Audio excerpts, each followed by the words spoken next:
India জায়গায় উঠেছে, তাদের তরুণ ছাত্র সমাজ জায়গায় উঠেছে, ঠিক বাংলাদেশের মতো নেপালের মতো ছড়ায় পড়তেছে আন্দোলন ইন্ডিয়ার বিভিন্ন রাজ্যে। দিল্লির আকাশ এখন মুখরিত আজাদি আর ইনকিলাব স্লোগানে। আলহামদুলিল্লাহ, জুলাই বিপ্লবের সব পরিচিত দৃশ্য দেখা যাইতেছে দিল্লিতে। সররাগুলির পেলেটে আহত ছাত্র, গণগ্রেপ্তার, পুলিশকে ছাত্রদের ডাবরানি, ছাত্রীর পুলিশের গালি ঠেকায় দেওয়া, আন্দোলনকারীদের খাবার পানি দেওয়া, খাবার দেওয়া, ঠিক যেন আর একটা জুলাই জায়গায় উঠতেছে আস্তে আস্তে। অনেকে আশা করতেছেন ইন্ডিয়াতেও কি বাংলাদেশের নেপালের মতো বিপ্লব হবে, মোদি কি হেলিকপ্টারে পালাবে, আখেরে কি হবে এখন বলা মুশকিল। তবে আন্দোলন ভারতবাসীর জন্য এক অভূতপূর্ব সুযোগ তৈরি করছে। সেই সুযোগ তারা কাজে লাগাইতে পারবে কিনা জানি না, তবে আমাদের সফল বিপ্লবের অভিজ্ঞতা তাদের সাথে শেয়ার করতে পারি যেন আন্দোলন আরো অগ্রসর করা যায়।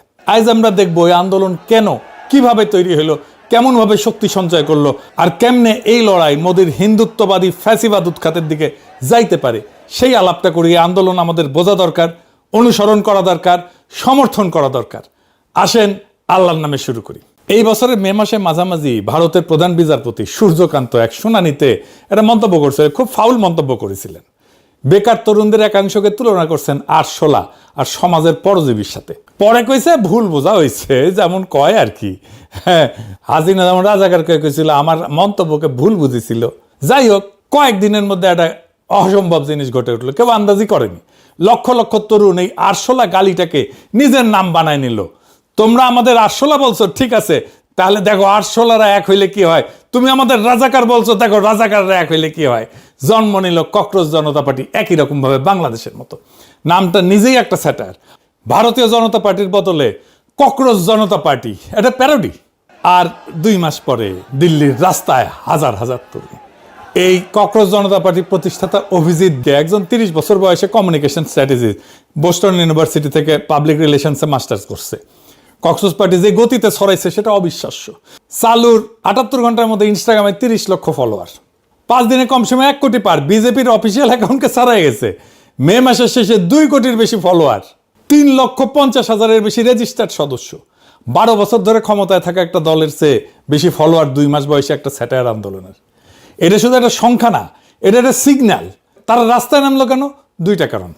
এক, পরীক্ষা কেলেঙ্কারি। ইন্ডিয়ার মেডিকেল এন্ট্রান্স পরীক্ষা প্রশ্ন ফাঁস হয়ে গেল, সরকার পরীক্ষা বাতিল করতে বাধ্য হইল। 3রা মে পরীক্ষার পরপরই প্রশ্ন ফাঁসের অভিযোগ ওঠে। রাজস্থানে টেলিগ্রামে ছড়ানো প্রায় 120টা প্রশ্ন গেস্ট পেপারের সাথে মিলে যায়, সাজেশনের সাথে মিলে যায়। 20 লক্ষের বেশি পরীক্ষার্থী অংশ নিয়েছিল। পরীক্ষা বাতিল হয় এবং এর জেরে আত্মহত্যার ঘটনাও ঘটে, ঠিক হাসিনা আমলের মতো। একের পর এক প্রশ্ন ফাঁস ছিল না। এই একটা ঘটনায় গোটা দেশের তরুণদের ক্ষোভের প্রতীক হইয়া দাঁড়াইল। আর 2 নম্বর, রাষ্ট্রীয় দমন। এইখানে একজন মানুষকে আমাদের চিনতে হবে, যাকে না চিনলে আন্দোলনের মাত্রা বোঝা যাবে না। সোনাম ওয়াংচুক কে ইনি লাদাখের একজন ইঞ্জিনিয়ার, শিক্ষা সংস্কারক এবং পরিবেশ কর্মী। 1988 সালে উনি সেক মল নামে একটা বিকল্প স্কুল আন্দোলন গড়ে তোলেন। চক, টক আর লাঠির বদলে আনন্দময় বাস্তব দক্ষতা ভিত্তিক শিক্ষা, বিশেষত লাদাখের প্রান্তিক তরুণদের জন্য। এই কাজের জন্য তিনি 2018 সালে এশিয়ার অন্যতম সম্মানজনক রমন ম্যাগসেসে পুরস্কার পাইছিলেন। পরে 2019-এ অনুচ্ছেদ 370 বাতিল এবং লাদাখকে বিধানসভাহীন কেন্দ্রশাসিত অঞ্চল বানানোর পর থেকে তিনি লাদাখের সাংবিধানিক সুরক্ষা এবং রাজ্যের মর্যাদার দাবিতে বারবার অনশন করছেন।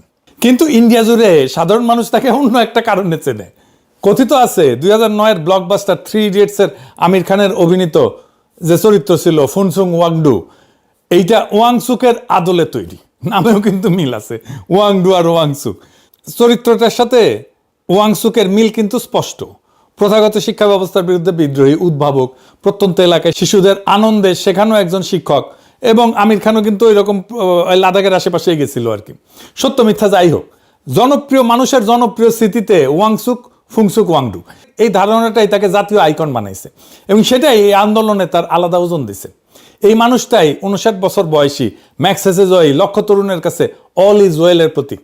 যখন ককরোচ আন্দোলনের সংগতিতে তিনি 3 সপ্তাহ অনশন করলেন আর পুলিশ তাকে জোর করে হাসপাতালে নিয়ে গেল, তখন ক্ষোভ বিস্ফোরিত হইল।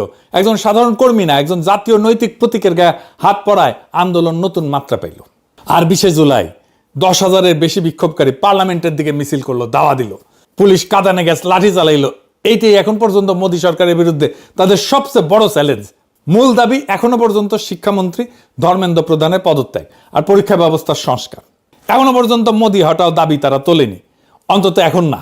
আমাদের জুলাই বিপ্লবও কিন্তু শুরু হয়েছিল কোটা সংস্কারের দাবিতে, একটা পেটি বুর্জোয়া দাবি নিয়ে। সেটাই হাসিনা উৎখাতের লড়াই হয়ে গেল। এই আন্দোলনটার সাথে জড়ায় আছে তরুণদের বঞ্চনা আর অনিশ্চিত ভবিষ্যতের ঘটনা। হঠাৎ করে কিন্তু এটা জ্বলে ওঠেনি তরুণেরা। মোদির শাইনিং ইন্ডিয়ার নিচে কোন অন্ধকার জমে আছে সেটা কেউ ঠাউর করতে পারেনি, কিন্তু এই অর্থনৈতিক সংকটই তরুণদের সরাসরি আঘাত করছে আর তরুণেরা গর্জে উঠছে। এই সংখ্যাগুলো একটু দেখে নি। ইন্ডিয়ার জনসংখ্যা তো 2026-এ প্রায় 147 কোটি, এর 65% 35 বছরের নিচে। শুধু 15 থেকে 29 বছর বয়সী তরুণেরাই প্রায় 37 কোটি, পৃথিবীতে সর্বোচ্চ। প্রত্যেক বছর 1,20,00,000 নতুন তরুণ শ্রমবাজারে ঢুকতেছে, কিন্তু ইন্ডিয়ায় 25 বছরের নিচে গ্র্যাজুয়েটদের বেকারত্ব প্রায় 40%। বেকার তরুণদের মধ্যে যারা 20 থেকে 29 বছর বয়সী, তাদের মধ্যে গ্র্যাজুয়েটদের অংশ 2017-তে 46% ছিল, 2023-এ এটা 67% হয়েছে। বেকারদের 2/3 এখন ডিগ্রিধারী গ্র্যাজুয়েট। মানে লেখাপড়া করলেই যে গাড়ি ঘোড়া চলা যাবে তা কিন্তু না। শিক্ষার দারিদ্র থেকে বেড়ানোর আর সিঁড়ি হয়ে নাই। শিক্ষা এখন হতাশার একটা নতুন উৎস। 20 থেকে 29 বছর বয়সী 6.5 কোটি গ্র্যাজুয়েটের মধ্যে প্রায় 1 কোটির বেশি বেকার গ্র্যাজুয়েট। এই সংখ্যাটা সুইডেন বা পর্তুগালের গোটা জনসংখ্যার চেয়ে বেশি। 2004 থেকে 2023 পর্যন্ত প্রত্যেক বছর প্রায় 1/2 কোটি গ্র্যাজুয়েট যোগ হইতেছে, কিন্তু চাকরি পাইতেছে 28 লক্ষ। স্যামুয়েল হান্টিংটনের একটা পুরানো ধারণা আছে, যখন একটা সমাজে আকাঙ্ক্ষা বা অ্যাসপিরেশন দ্রুত বাড়ে কিন্তু সুযোগ বা অপরচুনিটি সেই গতিতে বাড়ে না, তখন সেই যেই ফাঁকটা তৈরি হয় সেটাই অস্থিরতার জন্মভূমি। অর্থনীতিবিদরা এটাকে বলে অ্যাসপিরেশন অপরচুনিটি গ্যাপ।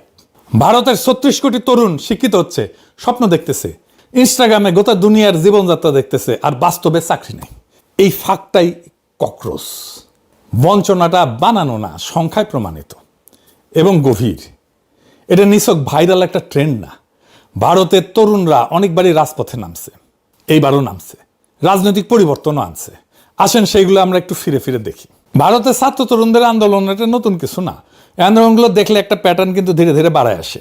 1974-এ গুজরাট আর বিহারের কলেজগুলোয় ছাত্রগুলো রাস্তায় নামলো। দাবি খুবই সাধারণ, সেনা দাবি, শিক্ষার ফি কমাও, খাবারের দাম কমাও, দুর্নীতি থামাও।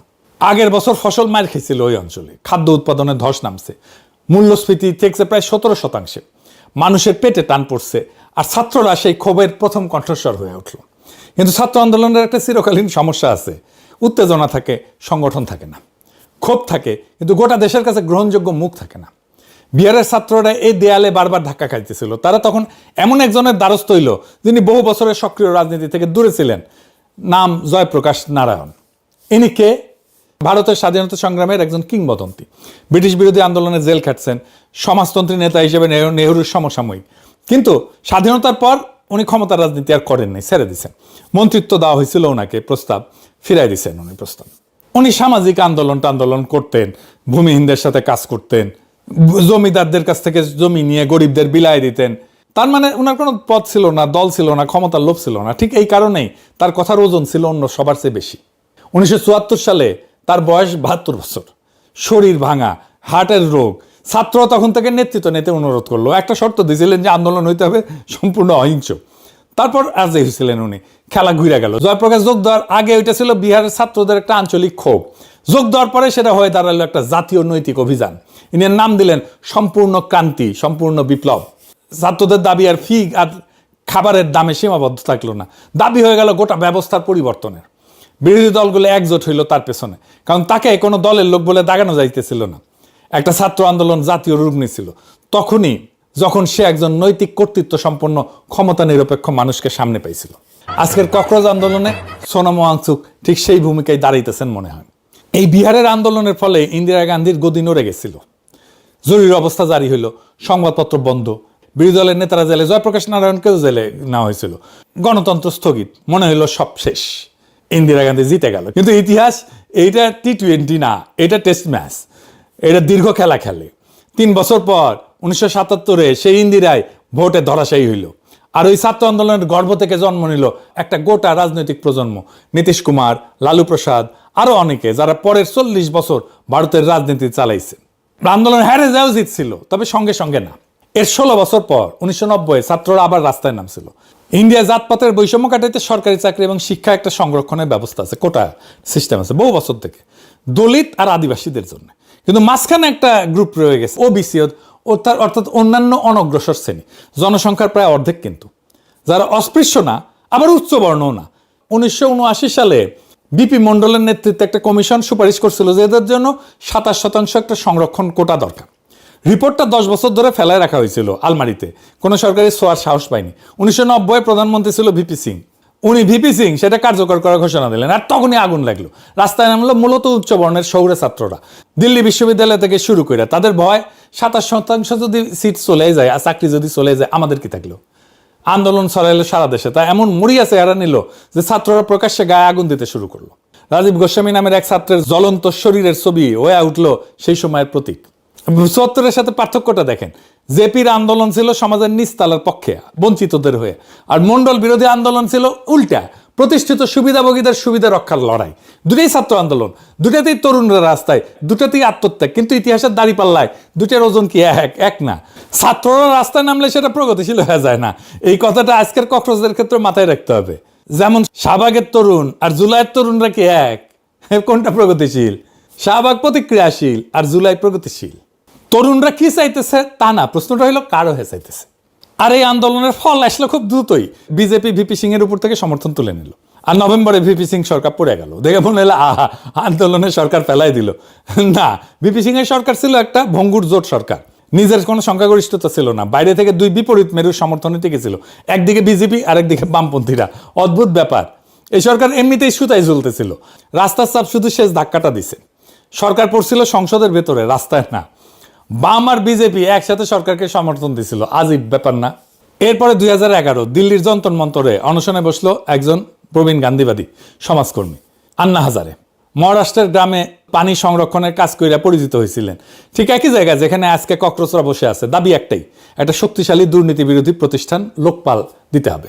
প্রেক্ষাপট তখন কমনওয়েলথ গেমস আর 2G স্পেকট্রামের মতো বিশাল কেলেঙ্কারি হইতেছে, একের পর এক ফাঁস হইতেছে দুর্নীতির কথা, কেলেঙ্কারির কথা। মধ্যবিত্ত রাস্তায় নেমে আসলো, 24 ঘন্টায় টিভি চ্যানেলে লাইভ সম্প্রচার করলো। তরুণ স্বেচ্ছাসেবকরা মোমবাতি হাতে জড়ো হইল, ফেসবুক টুইটার উপসে পড়লো। আবার সে একই সূত্র, একজন ক্ষমতা নিরপেক্ষ নৈতিক কর্তৃত্ব সম্পন্ন প্রবীণ, তার পেছনে ক্ষুব্ধ তরুণেরা। সরকার সরাসরি পড়েনি, লোকপাল আইন শেষ পর্যন্ত পাশ হয়েছিল, তবে অনেক পানি ঘোলা কইরা। কিন্তু আসল ফল ছিল অন্য জায়গায়। এই আন্দোলনের পেট থেকে বেড়ায় আসলো একটা নতুন রাজনৈতিক দল, আম আদমি পার্টি। আর 3 বছর পর 2014-তে কংগ্রেস জোট ক্ষমতাচ্যুত হইল। আম আদমি পার্টি দিল্লিতে দুর্দান্ত করলো, পাঞ্জাবেও পৌঁছাইলো, কিন্তু জাতীয় বিকল্প হইয়া উঠতে পারলো না। শহুরে শিক্ষিত মধ্যবিত্ত ভিত্তির বাইরে বেড়ানো তার পক্ষে কঠিন হয়ে দাঁড়াইল। এটা মনে রাখবেন, এই ঘটনা ঘটছে জাসদের ক্ষেত্রে, এনসিপির ক্ষেত্রেও। আর ককরোচ আন্দোলনের সামনে ঠিক একই ফাঁদ আহা কইরা আছে, আর একটা আম আদমি হয়ে যাওয়ার ফাঁদ। এবার দুইটা সাম্প্রতিক ঘটনা, এই দুইটাই মোদী সরকারের আমলে। প্রথমটা সিএএ এনআরসি বিরোধী আন্দোলন, 19 থেকে 20, নাগরিকত্ব আইনের সংশোধন করে দেশ জুড়ে বিক্ষোভ, বিশ্ববিদ্যালয় ক্যাম্পাসগুলো উত্তাল, দিল্লির শাহিনবাগে মাসের পর মাস ধরে বসে থাকা নারীদের অবস্থান, বিশাল আবেগ ঘন ছবির মতো সুন্দর প্রতিরোধ। কিন্তু শেষ পর্যন্ত রাষ্ট্রীয় দমন, দিল্লিতে দাঙ্গা হইল, আর তারপরে কোভিডের ধাক্কা, সব মিলে আন্দোলন স্থিমিত হয়ে গেল, আইনটা রয়ে গেল। কিন্তু তার ঠিক পরেই আসলো দ্বিতীয় আর একটা ঢেউ, এবং এইটাই এই গোটা ইতিহাসের সবচেয়ে গুরুত্বপূর্ণ অধ্যায়, কৃষক আন্দোলন। 2020 থেকে 21 তিনটা নতুন কৃষি আইনের বিরুদ্ধে পাঞ্জাব এবং হরিয়ানার কৃষকেরা ট্রাক্টর নিয়ে দিল্লির সীমান্তে এসে বসে পড়লেন। শুধু বসে পড়া না, তারা সেখানে রীতিমতো সংসার পাতলেন, রান্নাঘর করলেন, লাইব্রেরি হইল, চিকিৎসা শিবির হইল, এখানে পত্রিকা ছাপা হইতো। শীত গেল, গ্রীষ্ম গেল, কোভিডের দেও গেল, তারা নড়ল না 1 বছরের বেশি সময়। আর 1921 নভেম্বরে যা ঘটলো তা প্রায় অভাবনীয়। মোদী নিজে টেলিভিশনে এসে ঘোষণা দিল 3টা আইনই প্রত্যাহার করা হইতেছে। কেন কৃষকরা পারলেন যেখানে সিএ আন্দোলন পারল না? কারণ কয়েকটা। কৃষকদের ছিল একটা সুনির্দিষ্ট সীমিত দাবি, এই 3টা আইন বাতিল করো, ব্যাস। ছিল তাদের প্রস্তুত সংগঠন, ছিল কৃষক ইউনিয়ন, ছিল দশকের পর দশক ধরে গড়ে উঠছিল ইউনিয়ন, যাদের সংগঠন এবং আন্দোলনের অভিজ্ঞতা ছিল। আর ছিল আর্থিক ভিত্তি, টাকা পয়সা ছিল, লোকবল ছিল, যা দিয়ে 1 বছর টিকে থাকা যায়। আর সবচেয়ে গুরুত্বপূর্ণ ছিল তাদের দেশবিরোধী বা সাম্প্রদায়িক বলে ট্যাগ দিয়ে দেওয়া যায়নি। সংখ্যাগরিষ্ঠ সম্প্রদায়ের মানুষ ছিল, সবাই হিন্দু ছিল, শিখ ছিল। এবং পাঞ্জাব আর হরিয়ানা সেই জায়গা থেকে, যেখানে পাঞ্জাব আর হরিয়ানা থেকে সেনাবাহিনীতে সবচেয়ে বেশি সৈনিক পাঠানো হয়, এই বৈধতার যে বর্ম ছিল এটাই তাদের বাঁচাই দিয়েছিল। অর্থাৎ শক্তিশালী সরকারকে হারানো যায়, কিন্তু আবেগ দিয়ে না, যায় সংগঠন, ধৈর্য, সীমিত দাবি আর প্রশ্নাতীত বৈধতা দিয়ে। এই জন্যই ছাত্ররা বাংলাদেশে সফল হয়েছিল, রাজনৈতিক দলগুলো বছরের পর বছর ঈদের পর আন্দোলন ঘোষণা দিয়েও করতে পারেনি, সফল হইতে পারেনি। এখন আসেন দেখি আন্তর্জাতিক মিডিয়া এই ভারতের ককরোচ আন্দোলন নিয়ে কি কি বলতেছে। পশ্চিমের মূলধারার মিডিয়া কিন্তু বলতেছে এটা আঞ্চলিক ঢেউয়েরই অংশ। আঞ্চলিক ঢেউ মানে যেটা নেপালে হয়েছে, বাংলাদেশে হয়েছে। নিউজিক তো সরাসরি লিখছে এই প্রতিবাদ গত 2 বছরে বাংলাদেশ, নেপাল থেকে কেনিয়া, মাদাগাস্কার, মরক্কো, মেক্সিকো পর্যন্ত ছড়ায় পড়া জেনজি রাস্তার আন্দোলনগুলোর প্রতিচ্ছবি।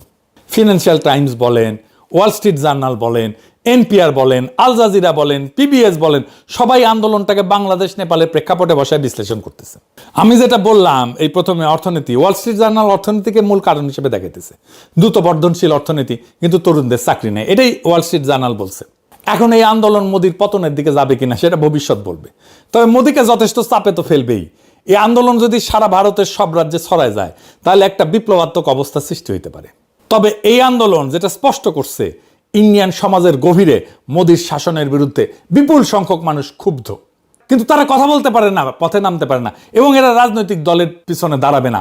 বাংলাদেশের মতোই কোন একটা নৈতিক কর্তৃত্ব সম্পন্ন তরুণরা যদি আসে তাদের পিছনে ঝাঁপে পড়বে, তারা কথা বলার স্পেস পেলেই তারা রাস্তায় নেমে আসবে, তাদের সমর্থন জানাবে। সারা ভারতের তরুণ সব রাজ্যে পথে নামুক, এই সুযোগে মোদির হিন্দুত্ববাদকে পরাজিত করার সুবর্ণ সুযোগ আশা করি ইন্ডিয়ার তরুণ সমাজ হারাবে না। আজ হোক কাল হোক মোদির শাসন শেষ হবে, মোদির পতন হবে, মোদির হিন্দুত্ববাদ পরাজিত হবে। ভারতের তরুণেরা তাদের শক্তি চিনতে শুরু করছে। মোদির পতনের পর ভারত বাংলাদেশের সম্পর্ক নতুন করে শুরু হবে। এই উপমহাদেশের রাজনীতি পাল্টায় যাচ্ছে, যাইতেই হবে। আমরা এই মহান পরিবর্তন দেখে যেতে পারবো ইনশাল্লাহ। হাসিনা পলাইছে আর তার নাগর মোদি পলাইবে না, এইটা হয় না। আমাদের জীবনে হেলিকপ্টার করে মোদিকে পলাইতে দেখা হবে এক বেহেশতি সুখ। আশা করি খোদা তাআলা আমাদের সেই সুখ থেকে বঞ্চিত করবেন না। ইনকিলাব জিন্দাবাদ, আজাদি জিন্দাবাদ, ককরোচ জনতা পার্টি জিন্দাবাদ।